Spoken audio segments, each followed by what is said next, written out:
আসসালামু আলাইকুম এভরিবডি। চলো তোমাদের সাথে আজকে আমি একটা ভয়ানক ডে শেয়ার করব। এটা ছিল আমার এইচএসসি রেজাল্ট ডে। এই দিন সকালবেলা আমার মুড স্মাইল করবে নাকি কান্না করবে ব্রেন একদমই ঠিক করতে পারতেছিল না। সেই সাথে আত্মীয় স্বজনদের কথা কি বলবো, তারা তো অলরেডি নোটিফিকেশন অন করে বসেই আছে। অতিরিক্ত টেনশনের চোটে ওয়েবসাইট ওপেন করার পর দেখি ইন্টারনেট স্পিড আর আমার হার্টবিট টেনশন কমানোর জন্য পানি চা সবকিছু গেলার পরেও আমার একটু টেনশন কমতেছিল না। তোমরা আমার হাতে কেক দেখে এতক্ষণে বুঝিয়ে ফেলছো আলহামদুলিল্লাহ আমার রেজাল্টটা অনেক বেশি ভালো হয়েছে। ভাই ইউনিভার্সিটির আমলে পরীক্ষা দিয়ে পাস করাটাই আমার কাছে অনেক চ্যালেঞ্জিং মনে হচ্ছিল।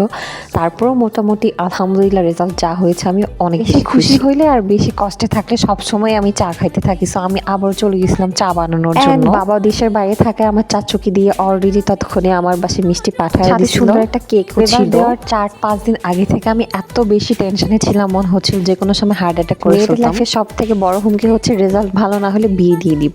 সো এই হুমকিটা আমি এইবার এত শুনছি রেজাল্ট এই মানে হচ্ছে অনেক টেনশন, ভরপুর সাসপেন্স আর আত্মীয় স্বজনদের ননস্টপ হোয়াটসঅ্যাপ মেসেজ। ভয়াবহ রকমের হুমকি শোনার পর যে কোনো মেয়ের হাত পা একদম ঠান্ডা হয়ে আসবে।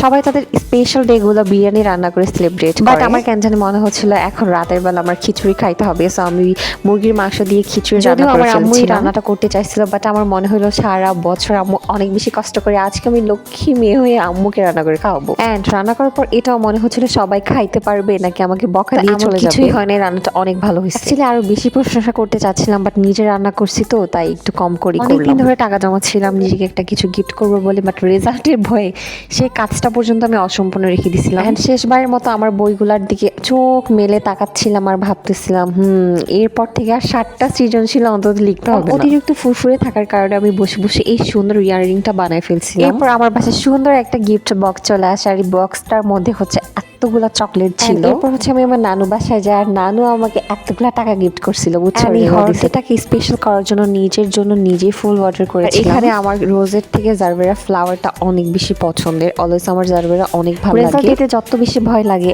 একা ঘরে হরর মুভি দেখেও আমরা এতটা ভয় পাই না। এরপর থেকে আর কেউ রেজাল্ট জানার জন্য অন্তত এত বারবার কল দিবে না। অ্যাকচুয়ালি আমাদের লাইফে যেমন টক্সিক কিছু আত্মীয় স্বজন থাকে, তেমন ভালো শুভাকাঙ্ক্ষী কিছু ফ্রেন্ডও থাকে। সো আমার জন্য আরেকটা গিফট চলে আসছিল, আর এই গিফটটা আমার ভীষণ পরিমাণে পছন্দ হয়েছিল। এই গিফটটা মাশাআল্লাহ এত বেশি সুন্দর ছিল।